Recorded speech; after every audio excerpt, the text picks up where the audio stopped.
खुदावंद यीशु मसीह के खूबसूरत नाम में आप सबों की सलामती हो, सबकी सलामती हो।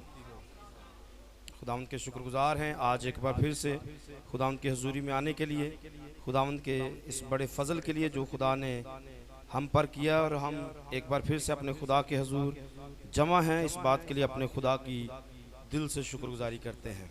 आमीन। सिलसिला हमारा जारी है, तीसरे साल की स्टडी शुरू है। इसके लिए भी हम खुदा की शुक्रगुजारी करते हैं कि खुदावंद हमें हर रोज़ आगे बढ़ा रहे हैं, खुदावंद हमें हर रोज़ कुव्वत दे रहे हैं, ताकत दे रहे हैं, और हम खुदा के कलाम को सुनते जा रहे हैं, सीखते जा रहे हैं। आमीन। अभी जो आखिरी पैगाम हुआ है, कितने लोगों को याद है? आखिरी पैगाम क्या था? कितने लोगों को याद है? जी, आखिरी पैगाम सेमिनार में हुआ है। कितने लोगों को याद है? वेरी गुड, बता सकते हैं? जी, क्या पैगाम था? राई के दाने जैसा ईमान। तो आपने सुना, समझे, देखे? राई के दाने जैसा ईमान कभी ढूंढने की कोशिश की है? अपने अंदर, आसपास, खादमों के अंदर, चर्चिज के अंदर आज ये ईमान मौजूद है या नहीं है? मौजूद है, लेकिन कम ना होने के बराबर नहीं। ईमान है, वो फर्क ईमान है। ईमान है, लेकिन ईमान जो मतलब पूरी दुनिया के अंदर है, तमाम इंसानों के अंदर है, क्योंकि हम सब जितने भी इंसान हैं कुछ ना कुछ ईमान रखते हैं। एक चीज हमारे अंदर मौजूद है कि खुदा है, ये तो सब मानते हैं। आगे फिर खुदा के साथ कनेक्शन क्या है, खुदा कितनी हमारी मानता है, हम खुदा की कितनी मानते हैं, ये आगे फर्क टॉपिक है। हमारे अंदर जो ईमान है, हमने इस बात को देखा था कि ईमान अब्राहम से हमने मिसाल को लिया था कि अब्राहम जब पहाड़ पर चढ़ रहे थे तो हर लम्हे में उनका ईमान बढ़ रहा था। कैसे कि उनके पास बर्रा नहीं था, लेकिन वो हर कदम पर ईमान बढ़ रहा था कि अभी खुदा मुहैया करेगा, अभी खुदा मुहैया करेगा, अभी मुहैया करेगा। ईमान नीचे गिरा नहीं है, ईमान का लेवल ऊपर बढ़ता जा रहा था। और फिर हमने देखा कि बेटे का जो ईमान का लेवल था वो भी नीचे नहीं जा रहा। बाप के लिए तो ईमान रखना था ही था, लेकिन बेटे के लिए ईमान रखना और भी मुश्किल था, क्योंकि पहले लकड़ियां बंदे के ऊपर थी, अब बंदा लकड़ियों के ऊपर आ गया। हाँ, मतलब पहले पहाड़ पर लकड़ियां लेके जा रहे हैं, उम्मीद है कि बर्रा आएगा, लेकिन अब उम्मीद शायद टूट जानी चाहिए थी। आज यहाँ पर ही होता है, कई दफा हम बड़ा हौसला करके सफर तय तो करते हैं, लेकिन जहां पर जाकर कुछ होने वाला होता है वहां पर हम टूट जाते हैं, हमारा ईमान गिर जाता है। तो यहां से देखिए कि अब्राहम के लिए तो था ही था कि बर्रा मुहैया होगा। अब जब बेटे को लटा दिया, आंखों पर पट्टी बांध दी है, तो पट्टी बांधने के बाद छुरी हाथ में आ गई है और छुरी गर्दन तक भी चली गई है। अब ईमान लेवल गिरना चाहिए था या नहीं? मतलब इस लम्हे में ईमान का लेवल गिर जाना चाहिए था कि बर्रा मुहैया होने वाला। अब ईमान क्या हुआ?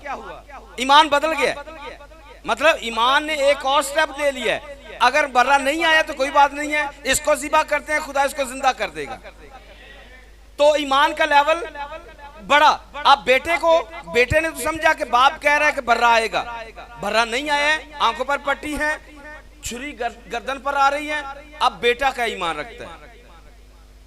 बेटे को तो मान लेना चाहिए था कि पापा जी अब बर्रा नहीं आ रहा है, तो आप मुझे क्यों ज़िबा कर रहे हो?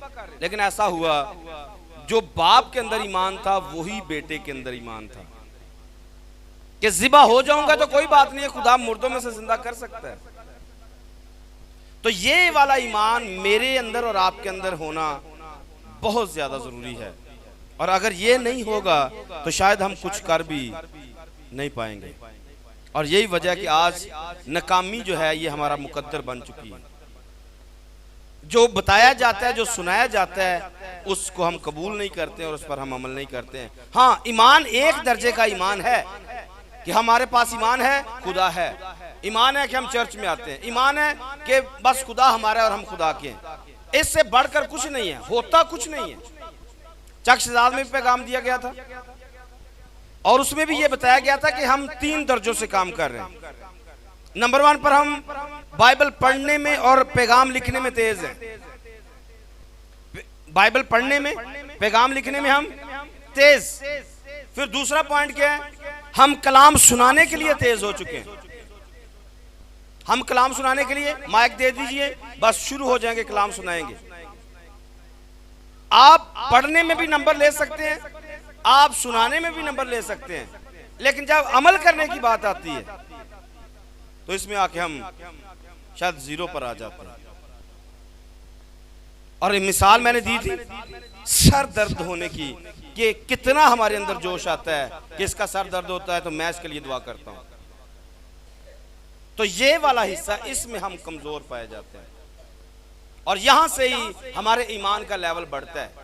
बताया हुआ है कि ईमान सुनने से पैदा होता है। यहां से आज फिर से हम स्टार्ट करेंगे। और आज का जो बाइबल स्टडी के अंदर जो टाइटल है आज का हमारा, ये जो हमने दूसरा पॉइंट लिया हुआ, इसके अंदर ये तीसरा पॉइंट है। पहला पॉइंट था इसके अंदर खुदा का मुंतजिर होना, और दूसरा क्या था, खुदा की आवाज सुनना, और आज तीसरा पॉइंट है खुदा की आवाज की फरमाबरदारी करना। पहले नंबर पर खुदा का मुंतजिर होना, नंबर 2 पर खुदा की आवाज को सुनना, और नंबर 3 पर खुदा की आवाज की फरमाबरदारी करना। तो आइए यहां से हम स्टार्ट करेंगे। रोमियो के खात में से पढ़ेंगे 10वां बाब और उसकी 17 नंबर आयत को पढ़ेंगे। कोई भी बुलंद आवाज से पढ़ सकते हैं। ईमान सुनने से पैदा होता है।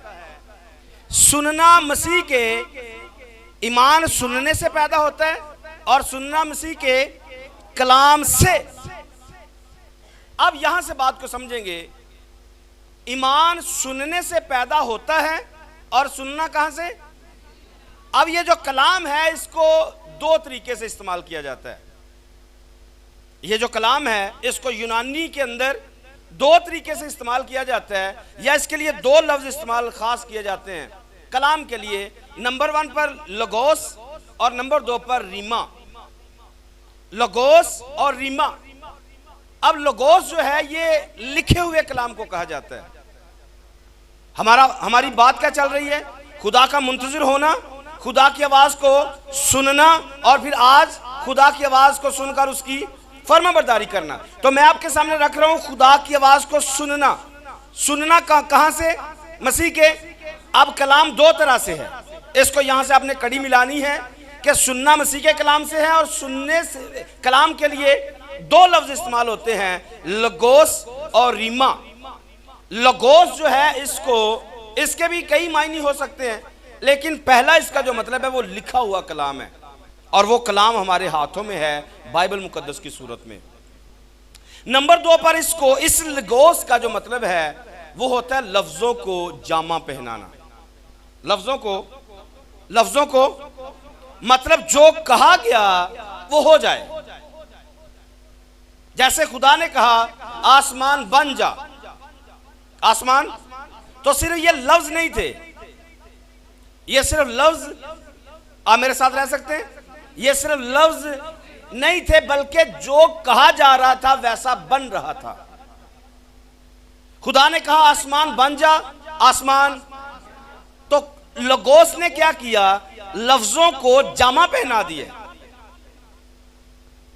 तो ये एक उत्तम बात है कि आपके मुंह से बात निकले और फौरन वो वजूद इख्तियार कर ले।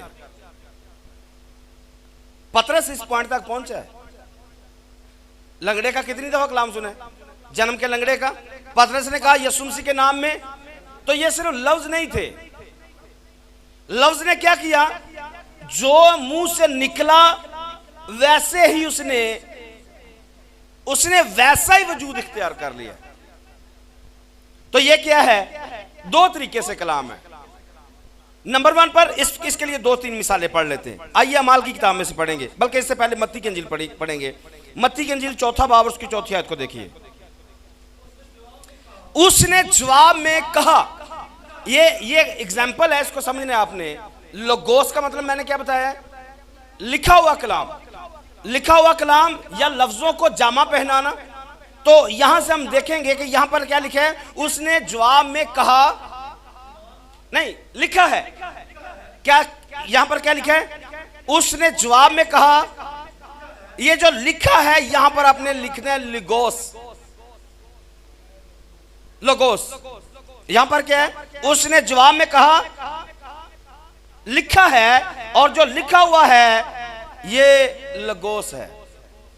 और आगे क्या लिखा है? आदमी सिर्फ रोटी ही से जीता ना रहेगा, हर बात से जो खुदा के, अब यहां से भी देखिए, एक लिखा हुआ कलाम है, एक मुंह से निकलने वाला कलाम है, तो दोनों को ही कलाम कहा जाता है। आप मेरी बात को समझ पा रहे हैं? ये जो हमने रूमियों के 10वें बाब में से एक आयत पढ़ी है, एक तो ये लिखी हुई है, और नंबर 2 पर हमने इसको पढ़कर बोला है, आपने इसको सुने। तो सुनना, मसीह के ये जो सुनना, इसको रीमा कहा जाता है। खुदा बोले, मुंह से बात निकाले, उसको रीमा कहा जाता है, और जो लिखा हुआ कलाम है उसको लगोस बोला जाता है। तो यहां से हम समझेंगे कि हम इस लिखे हुए कलाम में से सुनते हैं या फिर खुदा डायरेक्ट हमसे बात करता है। आपको डिफरेंस समझ में आ रहा है? एक लिखा हुआ समझना, ये जो लिखा है इसको पढ़ना, और एक डायरेक्ट खुदा आपके साथ बात करे। ये दो चीजें हैं जिनसे ईमान बढ़ता है। ईमान सुनने से पैदा होता है, और सुनना, अब फर्क यहां पर है कि आप इस बाइबल में से लिखे हुए में से पढ़कर सुन रहे हैं, या फिर खुदा आपके साथ कोई डायरेक्ट बात करता है। ये पहला पॉइंट है। 2 इसके हवाले और भी हैं इसको समझने के लिए। अमाल 17 बाब में आइए और उसकी 11 नंबर आयत को देखिए।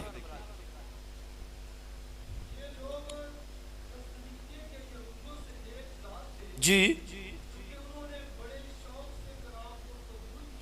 क्या लिखा है? उन्होंने बड़े शौक से कलाम को कबूल किया।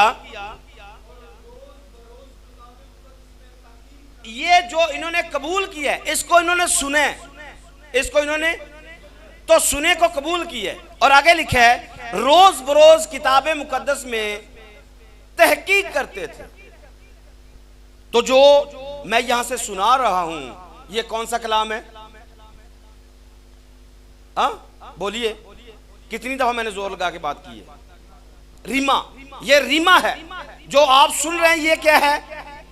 और अगला दूसरा क्या है? यहां पर लिखा है, रोज बरोज किताबें मुकद्दस में तहकीक करते थे कि पादरी सैमुअल जो सुनाता है वो सही भी है या नहीं है। तो इस तरह से थस्सलुनीकियों के लोग जो कुछ सुनते थे उसको इस लिखे हुए में से तलाश करते थे, ढूंढते थे, तहकीक करते थे कि क्या जो बातें हमें सुनाई जा रही हैं, क्या वाकई ये बातें इस तरह से हैं। तो यहां से भी आप इसको समझ सकते हैं। मत्ती की इंजील में पाइए, मत्ती की इंजील 22 नंबर बाब, उसकी 29 आयत को देखिए। यीशु ने जवाब में उनसे कहा, तुम गुमराह हो। किताबे मुकद्दस फिर से जो लिखा हुआ है तुम उसको नहीं जानते हो, ना खुदा की ये जो कुदरत है इसके वसीला से खुदा बात करता है। ना तुम लिखे हुए को समझते हो, ना खुदा की कुदरत को समझते हो। आज यही हाल हमारा है। आज यही हाल यहूदियों को यीशु मसीह ने बोला है। दोबारा पढ़िए जरा। यीशु ने जवाब में उनसे कहा, यह सदूकियों का फिरका है, सदूकी हैं।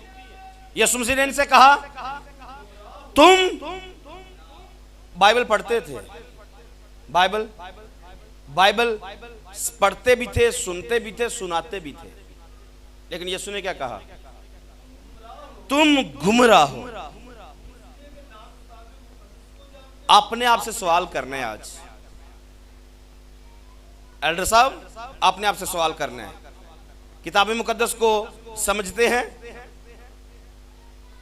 जो सुनाया जाता है क्या उसकी कुदरत से वाकिफ हैं?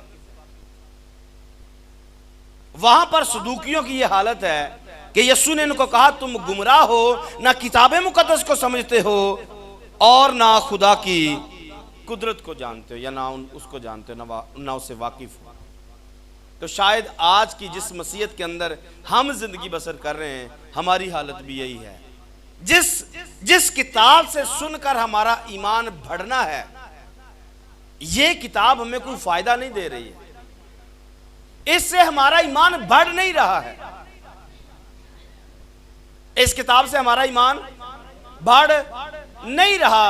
अगर ईमान नहीं बढ़ रहा है तो मतलब क्या कि हम आवाज तो सुन लेते हैं, आवाज तो आगे नहीं बढ़ पाते हैं, मतलब उस सुने हुए कलाम की हम ताबेदारी नहीं करते, उसकी फरमाबरदारी नहीं करते। कलाम तो मैंने कहा हम पढ़ भी लेते हैं, पढ़ना भी आ गया, हमें सुनना भी आ गया, सुनाना भी आ गया, लेकिन ना पढ़े की समझ आ रही है, ना सुने की समझ आ रही है, ना सुनाए की समझ आ रही है। हम शायद किसी हिस्से में भी फरमाबरदारी करना नहीं चाहते हैं। और ऐसे लोगों को यीशु मसीह ने गुमराह बोला है। ऐसे लोगों को यीशु मसीह ने, तो हमने अपने आप को जज करना है कि आवाज तो हम बड़ी देर से खुदा की सुन रहे हैं, आवाज तो हम बड़ी देर से सुन रहे हैं, लेकिन हमारा ईमान बढ़ा नहीं। उसके पीछे वजह हमारे अंदर ताबेदारी, फरमाबरदारी नहीं है, हमारे अंदर फरमाबरदारी नहीं है। एक और चीज देखिए, मत्ती के यूहन्ना के इंजील में आइए, 9वें बाब में, 9वें बाब की पहली आयत से पढ़िए।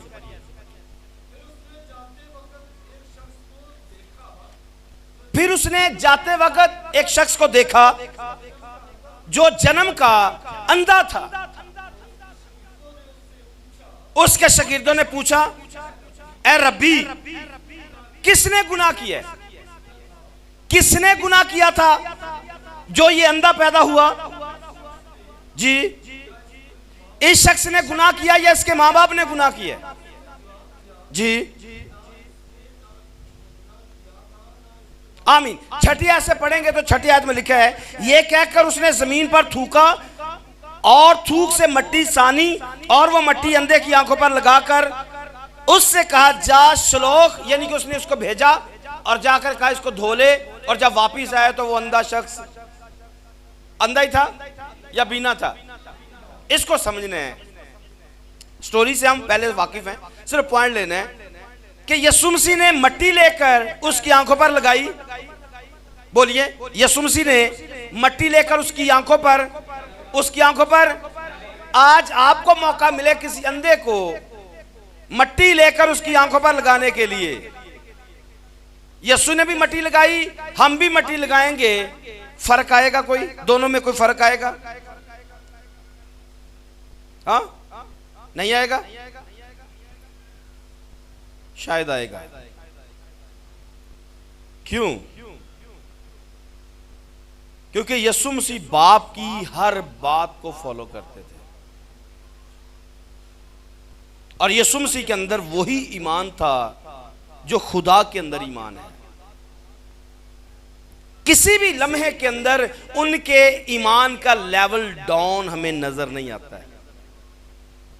पैदा होने से लेकर मरने तक उनके ईमान का लेवल खुदा का लेवल है। तो मैं आपको यह बता रहा हूं कि आज अगर मुझे मौका मिले, आपको मौका मिले, शायद हम अंधे को उसकी आंखों पे मट्टी लगाएंगे या किसी देखने वाले की आंखों पे मट्टी लगाएंगे तो उल्टा नुकसान होगा, फायदा नहीं होगा। यीशु मसीह क्यों ऐसा कर रहे थे या क्यों ऐसा हो गया? क्योंकि जैसा वो बाप को करते हुए देखते थे वो वैसा करते थे। जैसा उन्होंने बाप को करते हुए देखा वो वैसा ही यीशु मसीह ने आदम को मट्टी से बनते हुए देखा और इसलिए वो मट्टी से आंखें बना भी सकता है। लेकिन शायद हमने कभी आदम को बनते हुए देखा ही नहीं है, या फिर दूसरे लफ्जों में कभी बाप को काम करते हुए देखा ही नहीं है कि बाप काम कैसे करता है। यीशु तो अपने बाप की मर्जी को पूरा करता है। लिखा है कि जो कुछ बाप को करते देखता हूं वही करता हूं। लेकिन आज शायद हम ऐसा नहीं कर पा रहे कि जो बाप को करते हुए देखेंगे वो करेंगे। बाप फर्क काम करता है, बच्चे फर्क काम करते हैं, खुदा फर्क काम करता है, कलीसिया फर्क काम कर रही है। खुदा का ईमान का लेवल फर्क है, हमारे ईमान का लेवल फर्क है। खुदा अपनी बात को पूरा करने के लिए जागता और बेदार रहता है, और हम शायद खुदा की आवाज को सुनकर भी उसकी फरमाबरदारी करना नहीं चाहते हैं। यह फर्क है हम में और मसीह में। और यीशु मसीह के बारे में लिखा हुआ है, हमने पढ़ा है, पढ़ते हैं, सिखाते हैं लोगों को कि वो खुदा की सूरत पर था तो भी उसने अपने आप को खुदा के बराबर नहीं बनाया है। उसने अपने आप को हलीम कर लिया है, खादम की सूरत इख्तियार कर ली। लेकिन शायद हम खादम होते हुए खुदा बनने की कोशिश करते हैं। वो खुदा होते हुए खादम बने, हम खादम होते हुए खुदा बन बैठे हैं। इसलिए वो नहीं हो पा रहा है जो यीशु कर सकता है। उसकी वजह क्या है? हम ताबेदारी नहीं करते हैं, हम फरमाबरदारी नहीं करते हैं। यीशु मसीह के बारे में 2-3 पॉइंट, बल्कि 6-7 पॉइंट जो मैं सिर्फ आपको हाईलाइट करना चाहता हूं। इसका टाइटल मैंने जो दिया है वो टाइटल है, इसके अंदर पॉइंट के अंदर, खुदा के साथ वक्त गुजारिए। फरमाबरदारी करने के लिए खुदा के साथ वक्त गुजारिए। नंबर 1 पर यीशु मसीह को आप देखते हैं, यीशु मसीह 12 साल की उम्र के थे, वो पूरे कलाम से वाकिफ थे। यीशु मसीह 12 साल की उम्र में कलाम से वाकिफ थे, और 12 साल की उम्र में बड़े बड़े आलमों को वो हैरान कर रहे थे। 12 साल की उम्र में बड़े बड़े आलमों को वो हैरान कर रहे थे। तो हमारी आज उम्रें कितनी है? हम कितने कितने हो चुके हैं? हमारी उम्रें तो उनसे बढ़कर हो चुकी हैं। 30 साल, 40 साल, 18 साल, 20 साल, 25 साल, या इससे भी ज्यादा हो सकती है। यीशु मसीह 12 साल की उम्र में आलमों को हैरान कर रहे थे। आज हम 40 साल के होकर भी हैरान नहीं कर पा रहे हैं। यह फर्क है। और वो अपने बाप की बात को सुनने के लिए हर वक्त एहसास रहते थे। ये यीशु मसीह की क्वालिटी है कि वो बाप की बात को सुनने के लिए हर वक्त तैयार रहते थे या एहसास रहते थे। और नंबर 4 पर जो कुछ वो बाप को करते हुए देखते थे वो वही करते थे। नंबर 4 पर जो कुछ बाप को करते देखते थे वही करते थे। और नंबर 5 पर मैंने ये इस बात को सुन लिया कि मैंने खुदा का मुंतजिर रहना है। ये मैंने सुन लिया, आपने भी सुन लिया, इल्म हमें हो गया, इस बात को हमने इल्म से जान लिया। लेकिन अगली बात क्या है? इल्म तो हो गया, लेकिन अगला प्रोजेक्ट क्या है? अगला क्या? आगे हमने कैसे बढ़ना है? आगे हमने फरमाबरदारी के साथ बढ़ना है। और जब तक फरमाबरदारी नहीं करेंगे, बात बनने वाली यहां से कुछ बातें मैं आपके साथ करना चाहता हूं।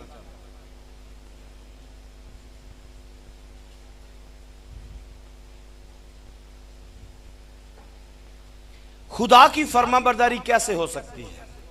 इसको आपने सवालिया निशान के तौर पर लेना है। अपने आप से सवाल करना है। हमने, मैंने, आपने, सब ने अपने आप से सवाल करना है, यह फरमाबरदारी कैसे हो सकती है या कैसे की जा सकती है? सवाल करें अपने आप से, जरा अपने आप से सवाल करें, पूछे अपने आप से, यह फरमाबरदारी कैसे हो सकती है? नहीं, सवाल करना है। अपने आप से सवाल करो, जवाब तो मैं दूंगा आपको। बोलिए, अपने आप से सवाल करें, अपने आप से सवाल करें, फरमाबरदारी कैसे हो सकती है? आप सारे मुझसे पूछिए, फरमाबरदारी कैसे हो सकती है? पूछे। आप मुझसे पूछ रहे हैं, मैं आपसे पूछता हूं, फैसल भाई ये फरमाबरदारी कैसे हो सकती है? आपके पास इसका मकसद क्या है? आप जवाब क्या होगा? खुदा का हुक्म मानने से फरमाबरदारी हो जाएगी? नहीं, हुक्म तो हम हर रोज सुन रहे हैं। इसको समझना, आज इसको समझना है, इस पॉइंट को समझना है। हुक्म तो हम हर रोज सुन रहे हैं, हुक्म तो हर स्टडी के अंदर सुन रहे हैं। ये खुदा चाहता है, ये खुदा चाहता है। फर्मा बरदारी कैसे हो सकती है? अमल करने से। अमल करने का मतलब फर्मा बरदारी होता है। सबसे पहली चीज होती है, आपने इसको नोट करना है, सुनना, जिस पर हम पहले से बात कर रहे हैं।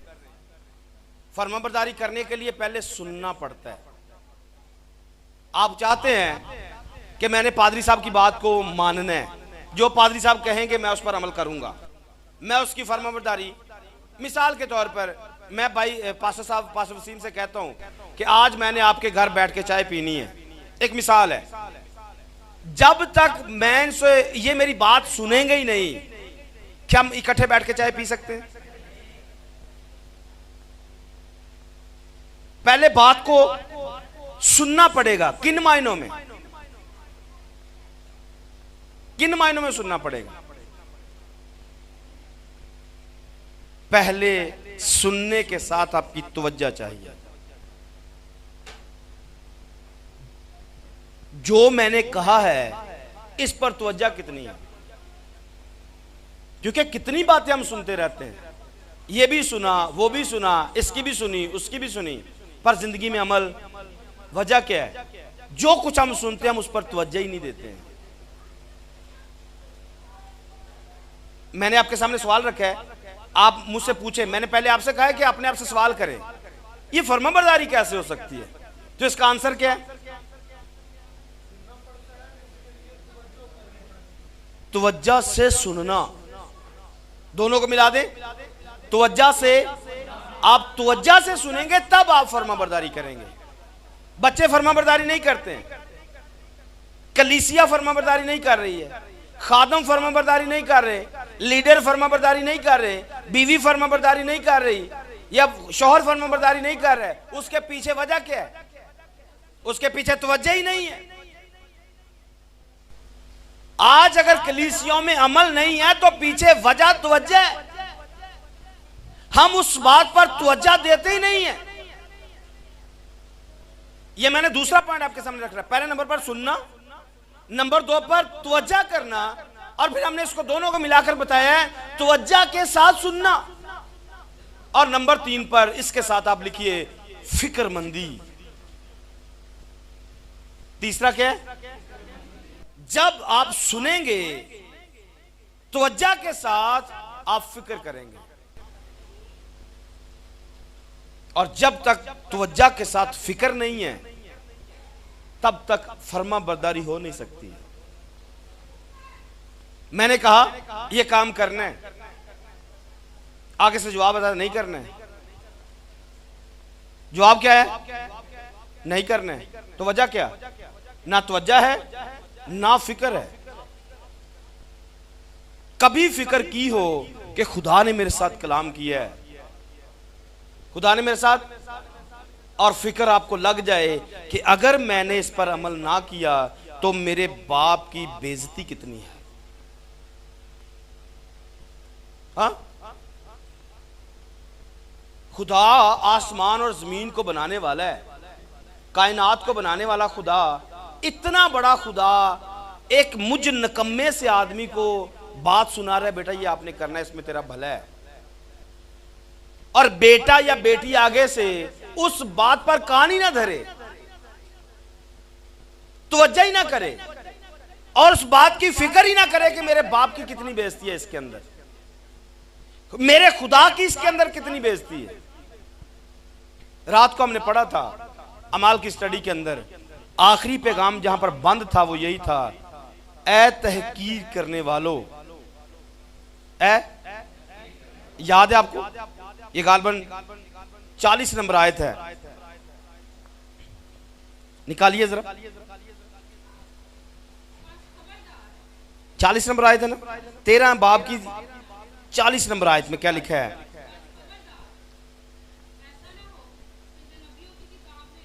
क्या लिखा है 40 आयत में? पास खबरदार ऐसा ना हो कि जो नबियों की किताब में आया है वो तुम पर सादिक आए, ए तहकीर करने वालों देखो, ताज्जुब करो, मर जाओ, मिट जाओ। क्यों? क्योंकि आपने खुदा की आवाज को तो सुना बात को तो सुना पर उसके लिए ना तो तवज्जा की और ना फिक्रमंदी की। बेहतर क्या है? तजब करो और मिट जाओ, तुम्हारा नामो निशान मिट जाए। यहूदा अस्करियोती के लिए ऐसा बोला गया कि इब्ने आदम के साथ तो जो होना था वो होना ही था, लेकिन अफसोस उस पर जिसके सबब से ये होना है। बाप ने रुसवा होना है, ये तो होना ही होना है, लेकिन उस बच्चे को मर जाना चाहिए, दुनिया से खत्म हो जाना चाहिए, जिसकी वजह से बाप बेइज्जत हो जाए। उस बच्चे को जीने का कोई हक नहीं है, जिसकी वजह से मां और बाप बेइज्जत हो जाएं। ऐसे बच्चे का जीने का कोई मकसद नहीं है। और ऐसी कलीसियाओं का दुनिया में मिट जाना जरूरी है, जिनकी वजह से खुदा की बेइज्जती हो रही हो। ऐसी कलीसियाओं का दुनिया से गर्क हो जाना बेहतर है। ऐसे चर्चिस का नामो निशान मिट जाना बेहतर है। ऐसे बड़े बड़े गिरजाघर तबाह बर्बाद हो जाएं, इससे बेहतर है कि खुदा की आवाज सुने और उसकी फिक्र ना करें, फर्मा बरदारी ना करें, अपने अंदर इस बात को ले ही ना के तवज्जो ही ना करें कि मेरा खुदा समंदर को धमकी लगाए तो वह खुश्क हो जाए, मैं के एक कीड़ा नुमा आदमी, मैं उसकी आवाज को नहीं सुनता हूं। हमारी हैसियत क्या है? हाँ, हमारी औकात क्या है? हमारी औकात तो यह है कि हम शैतान को खुश करने के लिए तैयार रहते हैं। हम इस कदर गंदगी से लिपटे हुए हैं। हमारी औकात क्या है? जब भी बात करेंगे शैतान को खुश करने की बात करेंगे। हमारा दिल करेगा शैतान को प्रमोट किया जाए। यही इंसान के अंदर यही गंदगी तो भरी हुई है। लड़कपन से जैसे बच्चा 12-14 साल का होता है, गंदगी को अंदर ले लेता है और तब से गंदगी को अपने अंदर लेते हुए कलाम की धज्जियां उड़ाता है। करता क्या है? कलाम को रुस्वा करना है, कलाम की बेइज्जती करनी है, खुदा की बेइज्जती करनी है, रूहुल कुदस की बेइज्जती करनी है। और तब से लेकर खुदा की तरफ, उसके कलाम की तरफ तवज्जो ही नहीं करता है कि मुझे इस कलाम की कितनी फर्माबरदारी करनी है। और दौड़ कहां पर जाती है? भाग भाग के शैतान को खुश करना है। क्या मैं सही कह रहा हूं, गलत कह रहा हूं? आज इंसान की तरजीहात कहां पर है? मैंने कहा दिल का साफ होना जरूरी है। पीछे 2 पैगामों में मैंने कहा पहली हमारी तरजीहात कहां पर है, हमारे दिल में इरादे कैसे, हमारी नीयत कैसी है। हमारा इरादा बनता ही नहीं है खुदा की फरमाबरदारी करने का, हमारी नीयत बनती नहीं है खुदा की बात पर अमल करने की। हम इस कदर दुनिया में गर्क हो चुके हैं कि खुदा की बेइज्जती करते हुए हमें जरा बराबर भी डर नहीं आता है।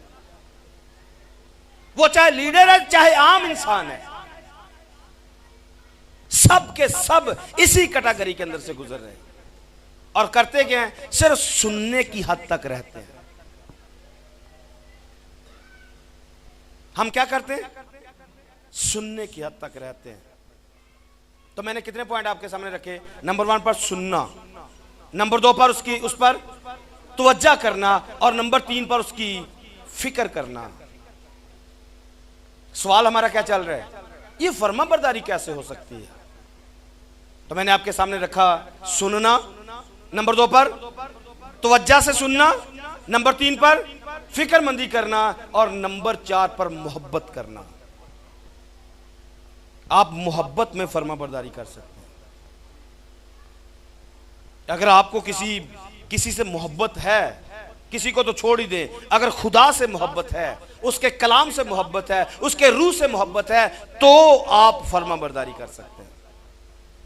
अगर मोहब्बत ही खुदा के साथ नहीं है, फिर फर्माबरदारी का कॉन्सेप्ट भी बीच में लेके आना बनता ही नहीं है। कितने पॉइंट हो गए? और नंबर 5 पर डर और खौफ। अगर आप में और मुझ में डर है, खौफ है, तो हम फर्माबरदारी कर सकते हैं। खुदा को और अपने आप को समझने के लिए जितने भी रिश्ते दुनिया के अंदर बनाए गए इनमें सारे अपनी अपनी जगह पर अहमियत रखते हैं, पर सबसे बड़ा रिश्ता जिसमें खुदा अपने आप को दिखाता है वो बाप का रिश्ता है। वो रिश्ता बस बाप को और बच्चों को मिला लीजिए, फिर खुदा को और कायनात को मिला लीजिए, आपको समझ में आ जाएगा कि एक बच्चा बाप की बात को कब रद्द करता है। एक बच्चा बाप की बात को कब रद्द करता है, समझ लीजिए कि वो बाप की सुनता ही नहीं है। नंबर वन पर बाप की, यहां से समझिए, बाप को, जमीनी बाप को समझ लीजिए, आपको आसमानी बाप समझ में आ जाएगा।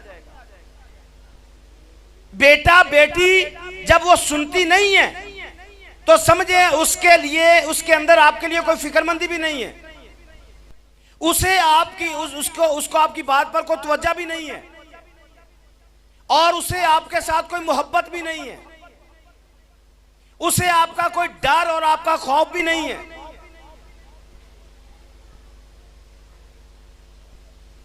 अगर डर निकल जाए, खौफ निकल जाए, मोहब्बत निकल जाए, फिक्रमंदी निकल जाए, तवज्जो निकल जाए, पीछे बचता ही क्या है सिवाय कचरे के। एक बेटी सिवाय कचरे के कुछ नहीं है, एक बेटा सिवाय कचरे के, गंद के ढेर के सिवा कुछ नहीं है। ऐसे गंद को जलाकर राख कर देना चाहिए, और यही कुछ खुदा करेगा, इस सारे गंद को जलाकर राख कर देगा। जिस कौम के अंदर, उम्मत के अंदर, नस्ल के अंदर खुदा का डर खत्म हो जाए, खुदा से मोहब्बत खत्म हो जाए, उसकी फिक्र खत्म हो जाए, वो सिर्फ कचरे के सिवा कुछ नहीं है। लूसीफर के साथ क्या हुआ है? लूसीफर को गंदगी की तरह नीचे पटका गया। क्यों? क्योंकि वो खुदा के बाप के खिलाफ खड़ा हो चुका है, वो गंदगी का ढेर बन चुका है। और ऐसी औलाद सिर्फ गंदगी का ढेर होती है, इसके अलावा कुछ नहीं होता है।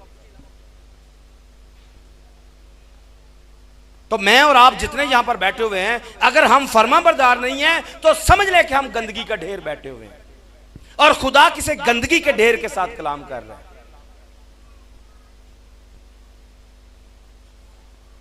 अगर फिक्रमंदी नहीं आएगी, मोहब्बत नहीं आएगी, डर नहीं आएगा, तो समझ लें शर्मिंदगी भी महसूस नहीं होगी।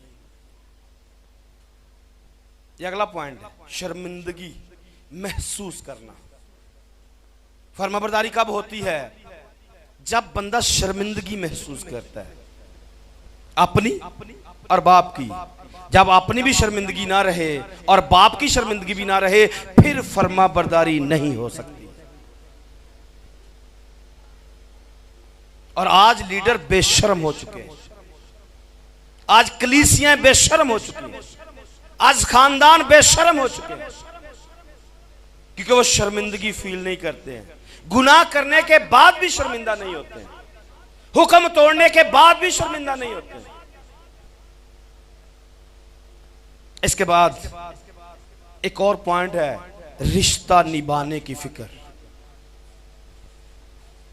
रिश्ता निभाने की, अगर खुदा के साथ कोई रिश्ता है तो उसको निभाने के चक्कर में हम फरमाबरदारी करते हैं। एक बहन अपने भाई की फिक्र करती है, तब उस रिश्ते के अंदर वो फरमाबरदारी करती है। एक बेटी बाप की रिश्ते को निभाने के लिए फरमाबरदारी करती है। एक अच्छी बीवी अपने शोहर का रिश्ता बचाने के लिए किसी दूसरे मर्द के पास नहीं जाती है। क्यों? वो फिक्र करती है, मोहब्बत करती है, वो अपने अंदर दर्द रखती है, अपने अंदर डर और खौफ रखती है। तब जाकर ये रिश्ता संभाला जाता है, तब जाकर शर्मिंदगी खत्म होती है, तब जाकर डर और खौफ का लेवल बरकरार रहता है। और अगर आज ऐसा नहीं है तो समझ लें कि आज ये सारी की सारी बातें हमारे अंदर मौजूद नहीं है। सारी बातें हमारे अंदर मौजूद, इसलिए हम फरमाबरदारी नहीं करते। आज के बाद अगर आपको समझ में आए तो समझ लेना कि जब मैंने अपने शोहर की बात को रद्द किया, समझ लेना मैंने उसे कितना शर्मिंदा किया लोगों के बीच में। एक बेटा अपने मां को, अपने बाप को कितना लोगों के बीच में रुसवा करता है। अगर उसे रिश्ते की समझ आ जाए तो उसे आज इस बात को समझ लेना है, और फिर जमीनी रिश्तों को समझते हुए फिर बाप को समझना है, आसमानी बाप को, कि वो मेरी वजह से कितना रुसवा हो रहा है। हमारी क्या हकीकत है, हम इंसान क्या कर सकते हैं? कुछ भी नहीं कर सकते। यीशु से जुदा होकर यीशु ने कहा, तुम मुझसे जुदा होकर एक सांस तक तो हम ले नहीं सकते। बीमार हो जाए दुरुस्त हो नहीं सकते। लेकिन हकीकत हमारी क्या बन चुकी है कि हम नाफरमानी, गंदगी का ढेर बन चुके हैं। और जब जब कोई गंदगी का ढेर बन जाता है, सदूम अमूरा की तरह खुदा जलाकर राख कर देता है। और आज कलीसियाएं, दुनिया वही गंदगी का ढेर फिर से बन चुकी हैं।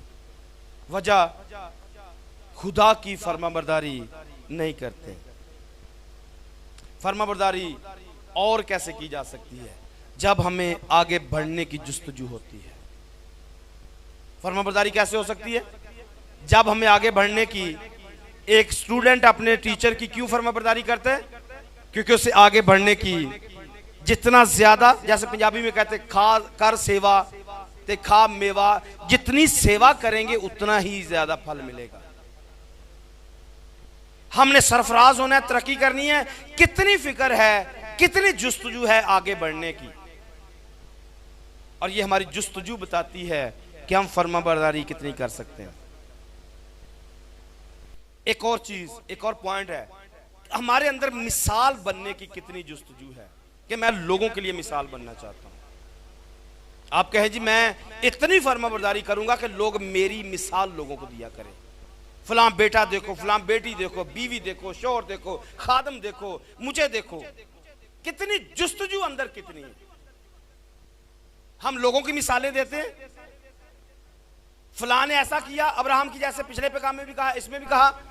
अब्राहम की मिसाल तो दे सकते हैं, इसहाक की मिसाल तो दे सकते हैं। मैं अब्राहम की तरह अपनी मिसाल क्यों नहीं दे सकता हूं? या इसहाक की जगह मैं अपने बेटे की मिसाल क्यों नहीं दे सकता हूं? या मैं इफ्ता जलादी की बेटी जगह पे अपनी बेटी को क्यों नहीं डाल सकता हूं? उसकी वजह क्या है? बेटी के अंदर जुस्तजू नहीं है कि बाप मेरी मिसाल दे। बेटे के अंदर जुस्तजू नहीं है कि महफिल में मजबा पर खड़े होकर मेरा बाप मेरी मिसाल लोगों को दे। ये बेटा होता है, ये बेटी होती है, ऐसे आपने बनना है। क्यों? क्योंकि जुस्तजू अंदर नहीं है। हमें मिसाल बनने की हमारे अंदर जुस्तजू नहीं है। आप रूत की मिसाल डाल देते हैं। अच्छी बीवी की बात करनी है, बहू की बात करनी है, हमने उसको डाल देना है। रूत बड़ी अच्छी बहू है, खुद अच्छी कब बनना है? बेटी की मिसाल डाली है तो इफ्ता जलादी की बेटी की मिसाल डाल दो, वो अच्छी है। कौम को बचाने की मिसाल देनी है तो आस्तर की देनी है, खुद की मिसाल क्यों नहीं देनी है? मैंने अपने घराने को बचाया, आप इस तरह से लोगों को बचा सकते हैं। अपना एक्सपीरियंस कब शो करना है? ये तब होगा जब जुस्तजू अंदर होगी। फरमाबरदारी करेंगे तब जब जुस्तजू होगी लोगों के लिए मिसाल बनने की। आमीन।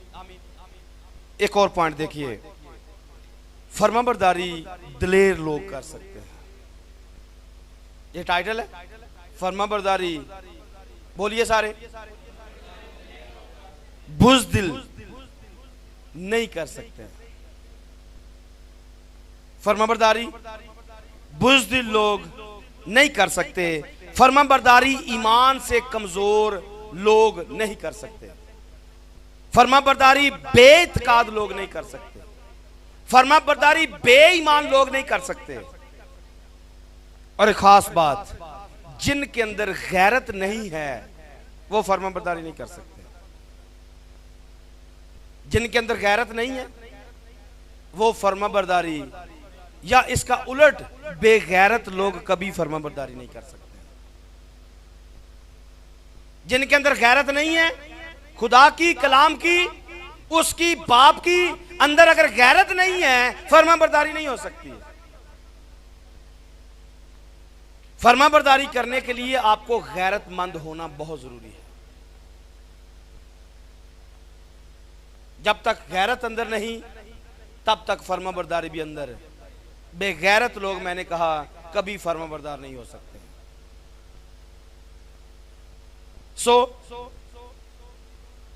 फरमाबरदारी दो तरह से है, खुदा का फरमाबरदार होना और फिर जमीन पर रिश्तों का फरमाबरदार होना। आप कहें जी मैं खुदा के साथ बड़ा अच्छा चल रहा हूं लेकिन रिश्तेदारी के अंदर मैं बिल्कुल फारग हूं, या दूसरे नंबर पर कहें मैं रिश्तों के अंदर बड़ा फरमाबरदारी कर रहा हूं लेकिन खुदा के साथ नहीं कर रहा हूं। आप दोनों में फेल हैं, आपको दोनों को बैलेंस रखना है। कलाम दोनों के लिए बात करता है। हुक्म जब दिए गए तो पहली तख्ती खुदा के लिए दी गई है और दूसरी तख्ती रिश्तेदारों के लिए दी गई है। तो पहला हुक्म खुदा से मोहब्बत करना है और दूसरा हुक्म उसके बराबर पड़ोसी से मोहब्बत करना है। तो फरमाबरदारी दोनों के अंदर जरूरी है। अगर फरमाबरदारी नहीं करेंगे तो बात बनने वाली। एक और पॉइंट देखिए, फरमाबरदारी करने के लिए बहुत कुछ छोड़ना पड़ता है। फरमाबरदारी करने के लिए बहुत कुछ छोड़ना पड़ता है। जैसे अब्राहम ने अपने बाप के घर को छोड़ा है, अपने वतन को छोड़ा, नुकसान उठाना पड़ा है, तकलीफ से गुजरना पड़ा है। फरमाबरदारी करने के लिए तकलीफें सहना पड़ती हैं। खुदा के साथ फरमाबरदारी करने के लिए अपनी जिस्मानी ख्वाहिशात को मारना पड़ता है, अपनी जिस्मानी जिंदगी को खत्म करना पड़ता है। तो हमारा पॉइंट क्या है? हाँ नहीं, जो मैं कह रहा हूं, फरमाबरदारी करने के लिए बहुत कुछ छोड़ना पड़ता है। अब्राहम ने क्या किया? अपने बाप के घर को छोड़ा, वतन को छोड़ा, नातेदारों को छोड़ा। मैंने कहा तकलीफ में से गुजरना पड़ता है। मूसा को देखिए, अच्छा भला बादशाही कर रहा था, उसने मिस्र के खजानों को और बादशाह को छोड़ा है। ये बहुत कुछ छोड़ना पड़ता है, तब जाकर फरमाबरदारी होती है। खुदा ने कहा ये काम कर, ये ना कर। जो कहा करने के लिए वो करना पड़ेगा, जो कहा नहीं करना वो छोड़ना पड़ेगा। और यही प्रॉब्लम है कि हम बार बार वो करते जिसके लिए मना किया गया, और वो करते जिसके लिए कहा गया कि ये करना है, उसको हम रद्द कर देते हैं। ऐसे लोग फरमाबरदारी नहीं कर सकते हैं। एक और पॉइंट है, फरमाबरदारी करते हुए जान भी जा सकती है। फरमाबरदारी करते हुए, और यीशु ने यही डिमांड की है, जान देने तक। कितनी देर तक? जान देने तक वफादार है तो जिंदगी का ताज मिलेगा। ये हमने सुना हुआ है। कितनी जान देने के लिए जा रहे हैं, थ्योरी तो हमें समझ आ चुकी है। कहा है कि जान देने तक वफादार रहना है, लेकिन शायद हम तंदुरुस्ती में भी वफादार नहीं है। जब वक्त है, जवानी है, जोश है, जज्बा है, तब भी ताबेदारी नहीं है। बूढ़े होकर बुढ़ापे में जाकर जब कुछ नहीं कर सकेंगे, फिर ताबेदारी की तो क्या की? फिर तो मजबूरी बन जाएगी, फिर तब तो टिड्डी भी बोझ मालूम होगी, तब तो ख्वाहिश ऑटोमेटिकली मिट जाएगी, फिर फायदा क्या होगा? तो मैंने पॉइंट आपको क्या दिया? फरमाबरदारी करते हुए जान भी जा सकती है। मिसाल आप देना चाहें, इज़ाक की मिसाल दे सकते हैं। वो फरमाबरदारी के अंदर जान देने तक चला गया। इफ्ता जलादी की बेटी की पहले भी मिसाल दी है, उसने जान दे दी है लेकिन फरमाबरदारी की है। उसने जान दे दी लेकिन फरमाबरदारी की है। यीशु मसीह को देखिए, यीशु मसीह ने जान देकर फरमाबरदारी की। तो पौलुस रसूल ने दुनियादारी की सारी चीजों को नुकसान और कूड़ा समझकर खुदा की फरमाबरदारी की। और फरमाबरदारी के फायदे क्या हैं? फरमाबरदारी के फायदे क्या हैं? फरमाबरदारी हमें हमेशा की जिंदगी दे देती है। फरमाबरदारी हमें हमेशा की जिंदगी देती है। और नाफरमानी के नताइज क्या है? हाँ, नाफरमानी के नताइज क्या है? मौत। नाफरमानी के नताइज क्या? मौत, जहन्नम, खुदा से दूरी। आप आदम और हवा को देख सकते हैं, नाफरमानी हुई बाग से। काइन को देख सकते हैं, नाफरमानी की है, खुदा की हजूरी से बाहर। काइन के बाद आप एक ऐसे नबी को बाइबल में पाते जिसको खुदा ने मना किया था खाना पीना नहीं है। खाना पीना तो क्या हुआ, नाफरमानी की है, सीधा शेर के मुंह के अंदर। नाफरमानी करने वाला शेर के, आज जितने भी नाफरमानी कर रहे हैं वो शेर के मुंह के अंदर है, इबलीस के मुंह के अंदर है, और वो मौत की हालत के अंदर है, या फिर वो जहन्नम के अंदर है। नूह के दौर में भी यही कुछ हुआ। जितने नाफरमान थे सबको खुदा ने खत्म कर दिया। दो हवाले पढ़ने हैं नाफरमान लोगों के बारे में, अहबार की किताब में से और इस्तिस्ना की किताब में से। अहबार 26 बाब की 19 नंबर आयत है, इसको पढ़िए।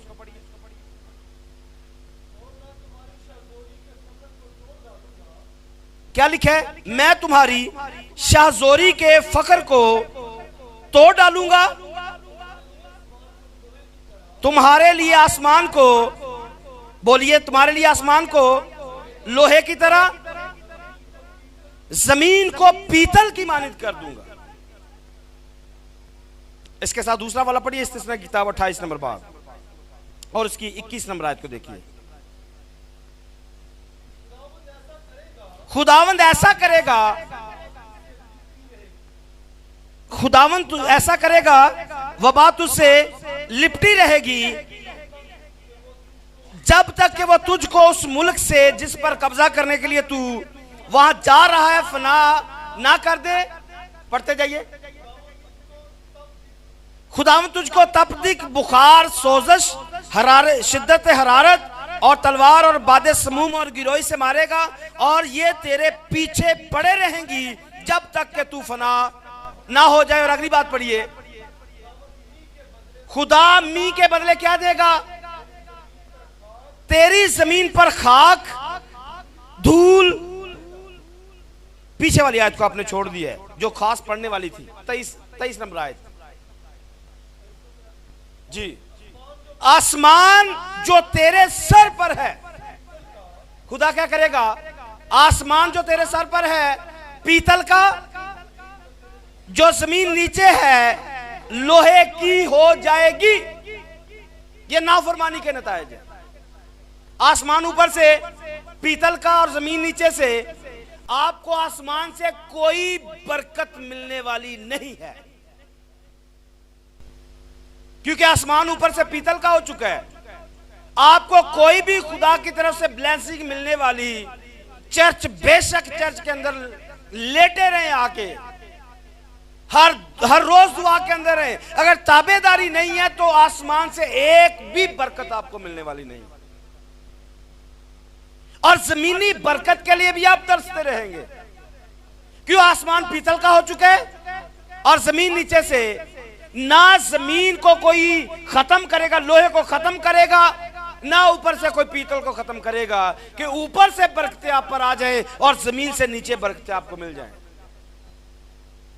वजह क्या निकली, खुदा की आवाज की ताबेदारी या फर्माबरदारी नहीं की है, तो हमने आसमान को पीतल का कर दिया और जमीन को हमने लोहे का कर दिया। और इस तरह 28वें बाब में आप पढ़ेंगे, 27-28 बाब पढ़ते जाइए, नाफरमानी का और फर्माबरदारी का चैप्टर है। अगर फर्माबरदारी करेगा, हुक्म पर अमल करेगा, तू मुबारक, तेरे बच्चे मुबारक, जानवर मुबारक, बाहर मुबारक, खेत में मुबारक, टोकरा कठौती सब मुबारक। लेकिन अगर अमल नहीं करेगा तो बच्चे लानती, बच्चे जानवर लानती, खेत लानती। तो मुझे बताइए, थोड़ा सा ये आखिरी 1-2 मिनट है, इसमें सिर्फ समझना है कि आज पूरी दुनिया के अंदर लोग कितने फर्माबरदार हैं। हाँ, मेरे साथ रह सकते हैं, ये 1-2 मिनट है आखिरी।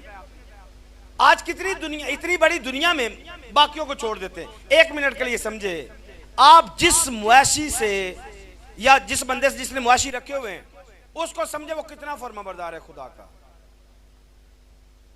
जिसने भैंसे रखी हैं मुआशी, कितने, वो कितना फर्माबरदार है खुदा का।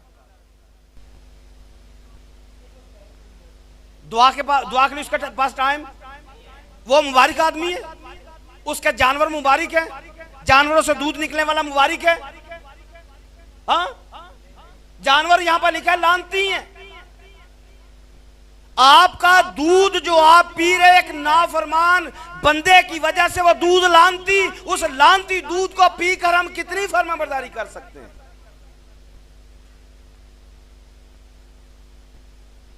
एक मिसाल मैंने आपके सामने रखी है। ये बिस्किट बनाने वाले, ये रस बनाने वाले, ये आटा बनाने वाले, ये सारा कुछ बनाने वाले, मुझे बताइए आज कितने हैं जो बाबरकत लोग हैं? मुझे बताइए ये आटे की मिलों वाले कितने कुरास्तबाज लोग हैं? ये पेट्रोल पंप वाले, ये गैस वाले, ये सिलेंडर भरने वाले, ये तोल के देने वाले, ये अदालतें, ये सारा कुछ जो निजाम जिसमें हम जिंदगी बसर कर रहे हैं, मुझे बताइए इनके अंदर कितनी फर्माबरदारी है और हम कौन सी दुनिया में जिंदगी बसर कर रहे हैं? हाँ, हम कौन सी दुनिया में? और जब आपको हर चीज ऐसे लोगों से प्रोवाइड हो जो नाफरमान है, ऐसे लोग जो नाफरमानी से भरे हुए हैं, ऐसे नाफरमान लोग, मुझे बताइए किस कदर आपको बाबरकत बना सकते हैं?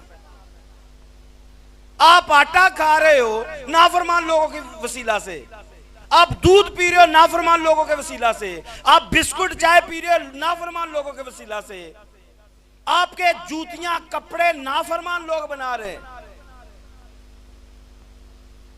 इस सारे सेटअप के अंदर हम खुद ऊपर से हम दुआ भी नहीं करते, खुदा के मुंतजर नहीं होते, खुदा की आवाज नहीं सुनते, और अगर उसे सुन भी लेते हैं उस पर अमल नहीं करते, हम भी खुद लानती बन जाते हैं। मुझे बताइए मैंने जो कहा क्या ये सच नहीं है कि हम सब के सब गंदगी का ढेर हैं? कितनी बातें आपके लिए खुलकर बयान कर रही हैं।